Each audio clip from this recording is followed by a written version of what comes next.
어느 철학자는 이런 이야기를 하는 거죠. 세상에는 남자가 흘리는 세 가지의 수분이 있다라고 말합니다. 즉 그 중에 하나가 땀이 있다라는 것이죠. 이 땀을 흘리기 위해서는 많은 수고를 하지만 그러나 결과는 보람을 느끼게 되는 거죠. 그런가 하면은 눈물이 있다라고 말하는 거예요. 옆에 있는 사람의 모습을 바라보며 함께 마음이 동화되어서 울기도 하고 이렇게 하지만 함께 힘을 모아서 그 일을 해결함으로 인해서 희열을 느끼는 결과를 가져오기도 한다. 그리고 마지막에는 뜨거운 피가 있다라는 것이죠.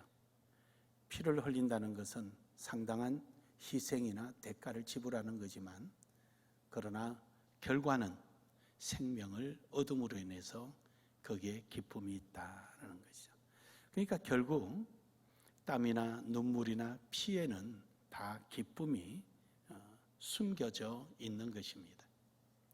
오늘 여기 있는 본문의 말씀이 요한복음 16장의 내용의 핵심은 성령의 사역입니다. 성령 하나님의 사역을 소개하고 있는데 그 소개 과정 속에 오늘 여기 있는 본문에 아기의 출산을 하는 산모를 비유로 해서 예수님께서 주신 말씀입니다. 이 말씀대로 그대로 한다면은 예수님이 떠나가고 나면은 슬프죠. 고통스럽고 힘들고. 그래서 예수님께서 십자가상에 못 박혀 돌아가시고 나면은 제자들로서는 낭망할 수밖에 없고 어디에 의지할 곳이 없는 겁니다. 또 뿐만 아니라 오늘 여기 있는 23절에 있는 말씀처럼 그날에 너희가 아무것도 내게 묻지 아니하리라. 이 묻지 아니하리라는 말은 구하지 아니하리라 이 말이거든요.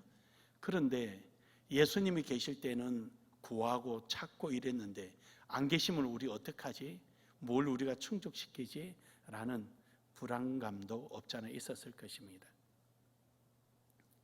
근데 예수님께서 하신 말씀은 산모가 아이 출산일이 가까워지면 염려하되 그러나 출산하고 나면은 그 출산 과정에 있었던 그 고통들을 까마득하게 잊어버린다는 것입니다.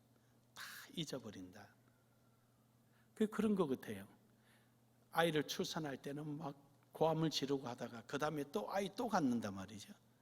또 갖고 그러니까 아이를 얻는 데 대한 생명을 얻는 데 대한 훨씬 더 기쁨이 크다는 것입니다. 그래서 우리에게 오는 그 고통이나 슬픔이나 그 이면에는 분명한 보람이나 희열이 있다는 것입니다.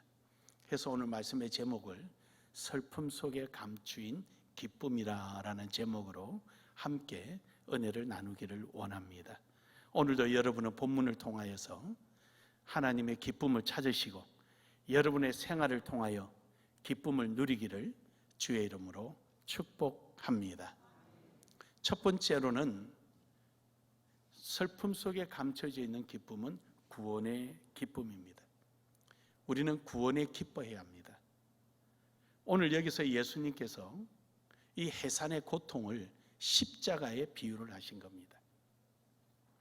예수님이 십자가를 통하여 극한 고통, 사실은 해산의 고통이 얼마나 큰가는 저는 잘 모릅니다. 그런데 분명한 것은 애 둘을 제 손으로 받아봤다는 것은 확실한 사실입니다. 그래서 뭐 이런 막 텔레비에서 고함을 지르고 막 옛날에는 남자의 상투를 이 문구멍을 뚫고 넣으면 그걸 잡아 당기고 남자를 욕을 하고 막 그런다 그래요. 근데 우리는 워낙 수월하게 애를 받아가지고 잘 모르겠어요. 제가 제 손으로 다 받았으니까. 소 잡는 것만 빼고는 다 해봤습니다. 구약 시대 같으면 소 잡는 것도 해야 되는데 어쨌든 그 해산의 고통 굉장히 힘들다 그래요. 근데 진짜로 고통스러운 사람은 고함을 지르지 않고 외마디를 이제 하는 외마디를 지른다는 거예요. 정말 고통스러운 사람. 그래서 총을 맞고 죽거나 극한 고통 속에서 죽음을 맞이할 때 뭘 이렇게 사슬을 이렇게 늘어놓지 않잖아요. 외마디 악 하고 나면 죽고 없잖아요. 그런 것처럼 그렇게 고통스럽다 그래요. 그래서 인간이 느낄 수 있는 가장 큰 고통이 바로 출산의 고통이라 그러네요. 이제 의사들의 말입니다. 신경과 의사들의 말인데, 인간이 느낄 수 있는 가장 고통은 출산의 고통이다. 예수님께서 지금 십자가의 고통을 인간이 경험하고 있는 출산의 고통에 비유하시는 거예요. 이 많은 고통과 고난을 겪지만 그러나 나는 기쁘다. 왜냐? 내가 이 고통을, 십자가의 고통을 통하여 너희가 구원을 받고 나눔의 교회가 구원을 받고, 그러니 내가 기쁘다. 그 예수님 그 말씀에 내가 기쁘다. 오늘 여러분과 저도 이러한 구원받은 은혜에 기뻐하시기를 주의 이름으로 축복합니다. 우리의 인생은요, 아무것도 아니에요. 욥기서 7장 7절에 보면은요, 한낱 바람에 지나지 않는다. 훅 갔다 훅 가는 바람에 지나갔어? 이거예요. 훅 지나갔어? 이런 거예요. 아무것도 아니에요. 요즘은 100년 시대 해서 전부 다들 100년을 설계하고 준비하고 그런다고 합니다만은, 그렇게 오래전만 아니래도 회갑 지나면은 인생 다 사는 것처럼 취급을 했었어요. 회갑만 지나면은 인생 다 사는 것처럼. 이제 내가 한갑 진갑 다 지났는데 뭘 낙이 있어? 이런 소리가 심심치 않게 어른들로부터 들었어요. 근데 지금은 칠순하고도 이제 칠순했는데 그러잖아요. 그럴지라도 인생은 바람과 같은 거예요. 그러니까 그 말은 결국은 마지막에 종착지는 죽음이라는 것이죠. 야고보서 4장 14절에 보면은요, 내일 일을 우리가 알지 못한다 그래서요. 아무리 100년 시대다 한다 할지라도 우리는 잠깐 있다가는 안개와 같다. 뭐가 화려하게 꽉 찬 것 같아도 아침 해가 뜨면은 안개가 싹 없어지는, 신기루처럼 한순간에 사라져버리는, 이것이 우리의 인생과도 같다. 뭘 많이 가졌느냐, 누리느냐, 이게 별로 그렇게 중요하지 않다라는 겁니다. 시편 90편 5절에서 6절에 보면은요, 주께서 저희를 홍수처럼 썰어 가십니다. 그들은 잠깐 자는 것 같으며 아침에 돋는 풀과 같다. 이 팔레스타인 지방은요, 건기 때 풀이, 언덕에 있는 풀들이 그냥 갈색이에요. 다 말라 삐뚤어진 것처럼 보여요. 근데 이제 새벽에 이슬이 내리면은 다시 파릇파릇해지죠. 근데 파릇파릇한 게 해 뜨고 얼마 있으면 또 그렇게 되는 거예요. 그와 같다. 우리 인생은 잠시 반짝하고 끝나는 것 같다. 그렇게 크게 화려하고 크고 이런 게 아니다. 괜히 욕심부리고 괜히 자기 생각하고 그런 게 아니다. 우리에게 나머지 있는 시간이 있다면은, 내가 할 수가 있다면은 주의 영광을 위해서 사는 거예요. 하나님 뜻을 위해서 사는 거예요. 할렐루야. 그래서 우리가 건강이 필요한 것도 주님을 위한 것이고, 지식이 필요한 것도 주님을 위한 것이고, 또 우리에게 돈이 필요한 것도 주님을 위한 거예요. 그거지 그 이상 뭐 있어요? 하루에 3끼 먹으면 그로 끝나는데.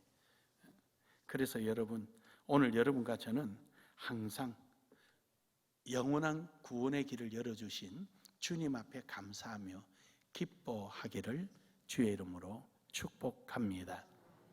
두 번째로는 우리를 사랑해 주심에 대해서 감사해야 된다. 그래서 하나님께서 우리를 사랑해 주셨다는 거예요. 오늘 본문 말씀에 보면은요, 22절에 보면 그럽니다. 지금은 너희가 근심하나 내가 다시 너희를 보리니 너희 마음을 기쁠 것이요 너희 기쁨을 빼앗을 자가 없으리라. 여기서 기쁨이라는 것은 뭘 상징하냐면요, 부활을 상징하는 거예요. 부활을. 내가 너희를 고아로 버려두지 않고 내가 다시 오겠다라고 말씀하셨잖아요. 예수님의 부활을 이야기하는 거예요. 그래서 결국은 예수님께서 우리를 사랑하시는 것이 처음 사랑하신 그 사랑이 어느 순간에 어느 조건이나 어떤 환경이나 시간에 있어서 끊어진 것이 아니라 끝까지 사랑하시는 거예요. 할렐루야. 오늘도 그 사랑 안에 있는 줄 믿으시길 바랍니다. 요한복음 1장 14절에 예수님께서는요, 우리를 얼마나 사랑하시냐면은 말씀이 육신이 되어 오신 거예요. 하나님의 모습으로 짱 하고 나타나시면은 우린 다 죽는 거예요. 우린 다 죽어요. 그러나 예수님이 인간의 몸을 입고 우리에게 오신 거예요. 사랑하는 여러분, 오늘 여러분과 저는요, 말씀이 육신이 되어 오신 예수님의 이런 모습처럼 우리를 지극히 사랑하기 위하여 하나님의 모습으로 오면 우리가 죽게 되고 죄악으로 하나님 앞에 설 수 없으니까 예수님은 우리에게 맞춤으로 인간의 몸을 입고 이 땅에 오셔서 우리를 대신하여 십자가에 못 박혀 죽으시는 이 사역을 하셨던 것입니다. 사랑하는 여러분, 오늘 여러분과 저는 교만이나 또 불순종이나 욕심이나 다 내려놓고 부활의 주님을 감사하기를 주의 이름으로 축복합니다. 여러분을 위해서 십자가상에서 못 박혀 죽으셔서 우리의 모든 죄를 해결해 주신 것을 예수님은 부활하셔서 맞아 나눔의 교회 교인들 위하여 내가 십자가상에 못 박혀 죽어서 나눔의 교회 교인들의 모든 죄를 내가 해결 다 해준 거야. 맞아, 저들은 죄가 없어. 이거 증명해 주시는 거예요. 지금 부활하셔서. 믿으십니까? 믿으십니까? 부활하지 아니하시면 이거 해줄 사람이 없는 거예요. 이거 해줄 사람이 아무도 없어요. 근데 예수님 부활하셔서 이 일을 해주시는 거예요. 그래서 예수님께서 율법도 완성하시고요. 그래서 율법을 완성하는 것을 능동적 순종이라고 그러거든요. 우리 신학에서는. 그래서 율법도 완성하신 거예요. 죄인이라서 율법을 완성한 게 아니에요. 예수님은 무엄하지만 우리를 위하여 율법을 완성하신 거예요. 그래서 이것이 바로 예수님의 사랑입니다. 믿으십니까? 믿으십니까? 율법을 행할 이유가 하나도 없어요. 하나님이신데. 근데 율법을 완성하신 것은 우리를 사랑하기 때문이에요. 로마서 8장 1절에서 2절에 보면은요, 그러므로 이제 그리스도 예수 안에 있는 자에게는 결코 정죄함이 없나니. 그래요. 예수님이 부활하셔서 오늘 여러분과 저를 사랑해 주시는 그 사랑을 지속하고 계속 유지하도록 부활하셨거든요. 그러니까 우리에게는 정죄할 자가 아무도 없어요. 그래서 이제 우리는 이는 그리스도 예수 안에 있는 생명의 성령의 법이 죄와 사망의 법에서 너를 해방하였습니다. 이제 우리는 해방된 거예요. 모든 죄로부터 자유함을 얻고, 저 말을 그대로 다른 말씀으로 인용하면 죽어도 살겠고 산 자는 영원히 죽지 아니하리라. 그러니까 우리 겁낼 거 아무것도 없어요. 코로나가 아니라 뭐 세단이 오더라도 그냥 우리 할 일을 하는 거예요. 열심히 우리 할 거 다 가는 거예요. 이사야 50장 2절에 보면은요, 근데 이런 하나님의 사랑을 모르는 사람들이 있어요. 내가 왔어도 사람이 없었으며 하나님이 사랑을 갖고 왔는데 그 사랑에 응답하는 자가 없어요. 내가 불러도 대답하는 자가 없으면 어찌 됨이냐? 내 손이 어찌 짧아 구속하지 못하겠느냐? 내게 어찌 건질 능력이 없겠느냐? 얼마든지 건질 수 있고 뭐하고 하는데 사랑을 아는 자, 거기에 대해서 반응하고 감사하고 기뻐하는 자, 나눔의 교회 성도 같은 자를 찾으러 오신 줄 믿으시길 바랍니다. 여러분은 항상 그렇게 반응하십시오. 하나님의 사랑 앞에 감사하고 기뻐하고 즐거워하는 이런 마음이 여러분의 생활 속에 있기를 주의 이름으로 축복합니다. 이것을 하나님은 원하시는 거예요. 빌립보서 4장 4절에 보면은 그래서 하나님께서 항상 기뻐하라. 주 안에서 항상 기뻐하라. 인간적인 방법에서 기뻐하는 것이 아니라 주 안에서 기뻐하라. 내가 다시 말하노니 기뻐하라. 그래요. 여러분, 우리는 아무리 환경과 조건이 어려워도 우거지상할 필요 없어요. 그 이면에 분명히 하나님은 또 다른 준비된 게 있다는 사실입니다. 믿으십니까? 믿으십니까? 저는 가만히 얼마 전에도 설교할 때 말씀드렸지만 코로나가 내게 준 유익이 뭘까? 참 많아요. 근데 내 목회에 약간은 나를 좀 흔들었기는 했지만 그래도 목회에 유익을 준 건 무엇일까? 내가 이 온라인 강의를 설명을 하고 숙달시키고 체득하도록 하기는 우리 아이들에게 많은 시간이 필요하고 많은 훈련이 필요한데 코로나가 그 훈련을 1년 동안 잘 시켜줘서 이제 영어 공부 시작하자. 그거 된 거 아니에요. 할렐루야. 얼마나 잘 돼 있어요. 그리고 또 코로나 있으니까 들로산으로 도망 안 가고 그 TV 앞에 모니터 앞에 앉아 있게 되었으니까 얼마나 감사해요. 그래서 가만히 생각하니까 좋은 것도 있구나. 좋은 것도 있구나.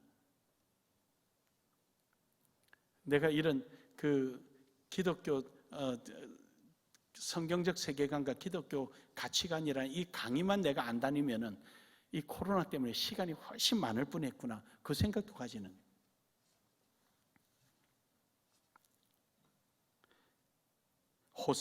데살로니가전서 5장 18절에 보면은요, 범사에 감사하라. 그러니까 모든 일에 하나님의 사랑의 숨결이 그 속에 다 있다는 거예요. 범사에 감사하라.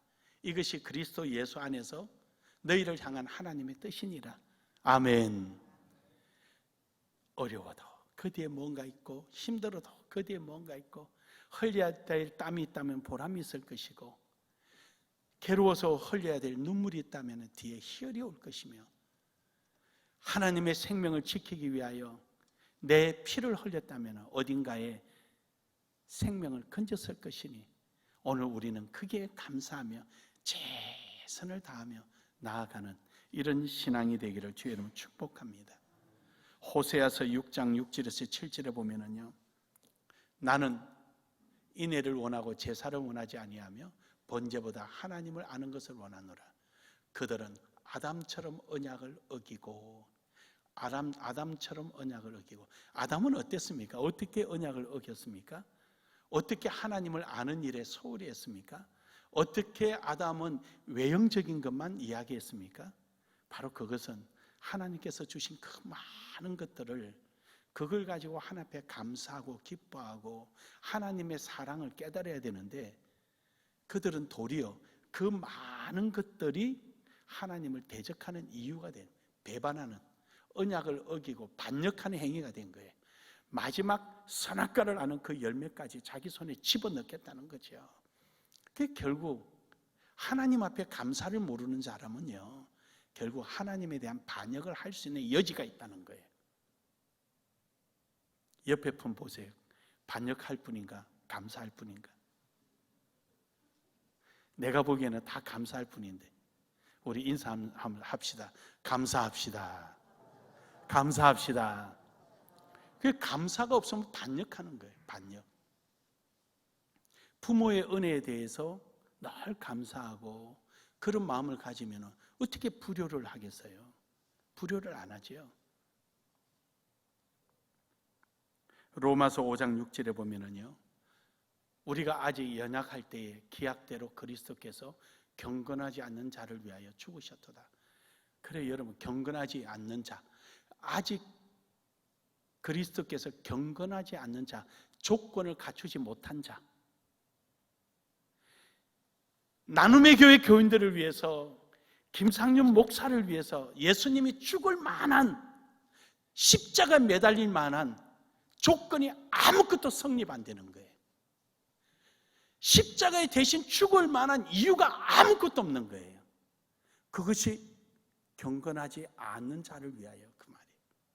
그럼에도 십자가 죽으신 것은 사랑 때문입니다. 우리를 사랑하기 때문입니다. 그래서 이것을 조건 없는 사랑, 아가페 사랑이라 그런 거예요. 요한복음 3장 16절에 보면은, 그래서 하나님은 하나님이 세상을 이처럼 사랑하사, 세상이란 게 어디입니까? 하나님의 사랑의 영역이 있는 곳이에요. 그래서 이 좀 철학적으로 표현하면은요, 세상은 내 안에 있는 거예요. 세상 속에 내가 있고요. 세상은 내 안에 있는 거예요. 그리고 결국 하나님의 사랑을 아는 우리는 내가 품은 세상을 향하여 사랑해야 되는 거예요. 믿으십니까? 그래서 칼빈은 교회를 사랑하는 표현, 세상을 사랑하는 표현을 정치로 보았습니다. 정치. 그래서 교회 정치를 아주 혁혁한 공을 하나 세운 게 있어요. 그것이 당회라는 거예요. 당회. 장로를 세워서 전문가인 목회자를 옆에서 도울 수 있도록 일정한 교육기관과 일정한 자격을 취득하게 해서 장로가 목사와 함께 교회를 잘 유지하도록 세우는 당회. 그래서 교회는 당의 중심이 되는 거예요. 그 다음에 사회 정치는 어떻게 했느냐? 기독교인들로 하여금 기독교인의 지도자를 세워서 기독교적인 가치를 실현하도록 한 거예요. 그것이 바로 제네바 시의 시장을 기독교인을 세워서 기독교 시를 만들어서 그 시가 기독교 가치로 되게끔 해서 가장 도덕도 없고 악한 사람도 없도록 혁혁하게 떨어지도록 아주 사랑으로서 기독교적인 도시를 이루어간 것이 제네바였어요. 이것이 칼빈이 한 거예요. 그래서 우리는 기독교의 세계관은요, 세상의 세상. 하나님이 세상을 사랑하사 독생자를 보내주신 거예요.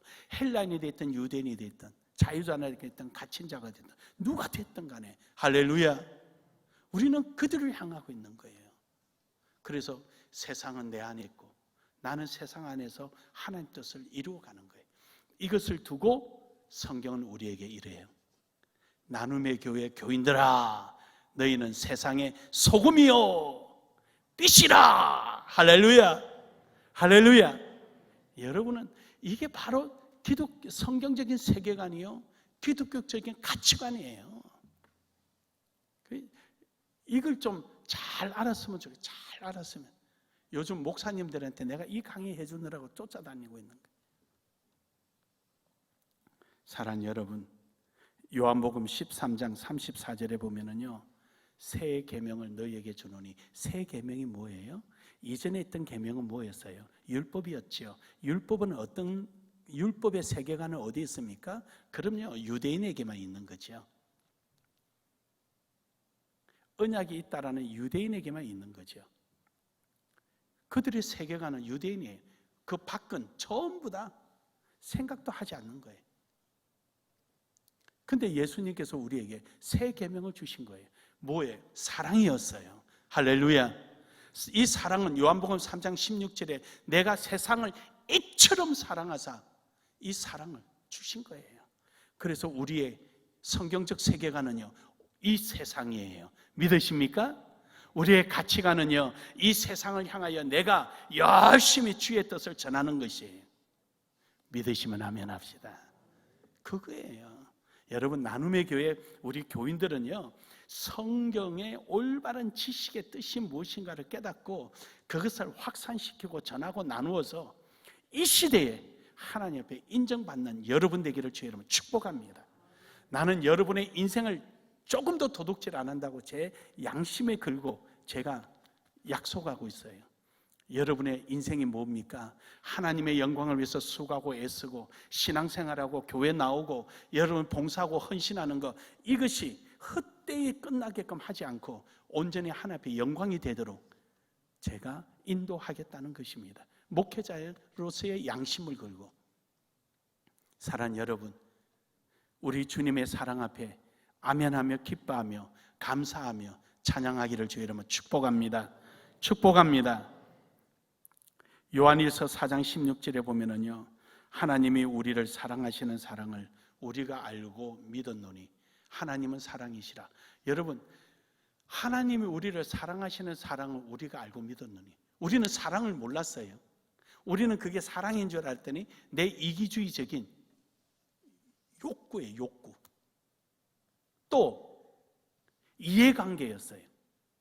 근데 사랑은 하나님의 사랑을 받았어요. 아직 우리가 경건하지도 아니할 때에 예수님이 우리를 위하여 십자가 못 박혀 죽으신 걸, 그걸 깨닫는 순간 이게 사랑이구나. 그때 사랑을 알았어요. 그러니까 교회다가 나눔의 교회 뭐 또 아니면은 뭐 목사님, 장로님, 교인들은 사랑이 없어 이런 말이 성립이 안 되는 거예요. 제가 자주 설교 시간에 그러죠. 사랑을 아는 사람은 요구하지 않는다고. 진정으로 예수 그리스도의 사랑을 아는 사람은 사랑을 베푸는 것이지, 사랑을 아는 사람은 절대 사랑을 요구하지 않는다. 왜냐? 요한일서 4장 16절에 있는 말씀처럼 하나님이 우리를 사랑하시는 사랑을 우리가 알고 믿었노니 하나님은 사랑이시라. 사랑 안에 거하는 자는 하나님 안에 거하고 하나님도 그 안에 거하시느니라. 사랑 안에 거하니까 우리가 그 사랑을 나누며 살아가는 거예요. 믿으십니까? 믿으십니까? 그러니까 사랑은 절대 요구의 대상이 아니에요. 사랑은 실천의 대상이에요. 사랑합시다. 사랑합시다. 사랑하는 거, 사랑은 그거 하는 거예요. 시편 27편 요한복음 16장 33절에서 34절에 보면은요, 이것을 너희에게 이르면 너희로 내 안에서 평안을 누리게 하려 함이라. 세상에서 너희가 환난을 당하나 담대하라. 내가 세상을 이겼노라 하시니라. 결국 이제 마지막으로는요, 승리로 영광을 돌리는 삶을 살아야 합니다. 오늘 본문 말씀 24절에서도 보면은요, 지금까지는 너희가 내 이름으로 아무것도 구하지 아니하였으나 구하라 그리하면 받으리니 너희 기쁨이 충만하리라. 이제는 지금까지는 너희가 그래 하지 않았지만 앞으로 내 이름으로 구하라. 승리자가 누리는 거예요. 승리자가. 결국 이 누리는 게 뭐냐? 하나님 앞에 영광을 돌리는 거예요. 구원받은 생명으로, 주님으로부터 받은 그 사랑으로 이제는 우리의 범사의 행동을 통하여 하나님을 영화롭게 하는 일이 바로 여러분과 제가 해야 할 일인 겁니다. 그래서 피동적으로 하나님에 의하여 누려진 것에 대해서 기쁨이 있었다면 이제는 감춰져 있는 많은 환경, 이 세상에 감춰져 있는 많은 환경에 내가 능동적으로 뛰어들어가서 거기서 복음을 전하고 하나님의 사랑을 실현하며 이루어갈 때마다 거기서 나타나는 하나님의 기쁨이 여러분과 저에게 예비되어 있는 줄 믿으시길 바랍니다. 이것을 우리는 다른 말로 표현할 때 하나님의 영광이라 이렇게 표현을 해요. 그래요, 여러분. 내가 세상을 이겼노니 염려하지 마라. 내가 세상을 이겼다. 그래서 여러분, 우리 앞에 어떤 조건이나 환경이 중요하지 않고요, 오늘도 여러분과 제가 얼마만큼 그 기쁨을 누리고 있느냐가 중요한 거예요. 우리 기뻐합시다. 감사합시다. 그래서 우리는 어떤 환경과 조건도 힘차게 뚫고 나가는 겁니다. 시편 27편 1절에 보면은요, 여호와는 나의 빛이요 나의 구원이시니 내가 누구를 두려워하리요. 여호와는 내 생명의 능력이시니 내가 누구를 무서워하리요. 내 생명의 능력이시니, 이 말은요, 내 생명이 하나님의 손 안에 있다, 하나님의 능력 안에 있다. 이것을 다시 바꿔 말하면 하나님의 세계관 속에 내가 있다, 이 말이에요. 그러니까 내 생명이 하나님과 분리되는 순간 나는 아무런 의미가 없어지는 거예요. 그래서 하나님 안에 있다. 여러분 담대하십시오. 누가 여러분을 건들겠어요? 하나님 안에 있는 여러분을 감히 누가 어떻게 하겠어요? 아무도 못하는 겁니다. 에스더 4장 15절에서 16절에 보면은요, 유대 민족이 다 죽게 생겼을 때 에스더가 왕에게 나갈 수가 없어요. 왕이 불러야 나가는데 왕이 부르지도 않는데 나가게 되면 왕의 권위에 도전하는 행위가 되거든요. 그래서 반역죄로 죽습니다. 그런데 에스더가 금식하고 내가 죽으면 죽으리라, 왕 앞에 나아가서 우리 유다 민족을 위하여 내가 왕에게 간청하리라. 그리고는 나가는 거예요. 결국 나가서 그 뜻을 이루잖아요. 그래 유다 백성이 사는 거예요. 이 시대에 나눔의 교회가 깨어있기를 주 여러분 축복합니다. 우리는 나가서 확 싸우고 이럴 능력은 없어도 우리에게는 가장 큰 게 있어요. 이 나라를 가슴에 품고 기도하면 됩니다. 기도합시다. 그리고 깨어 있읍시다.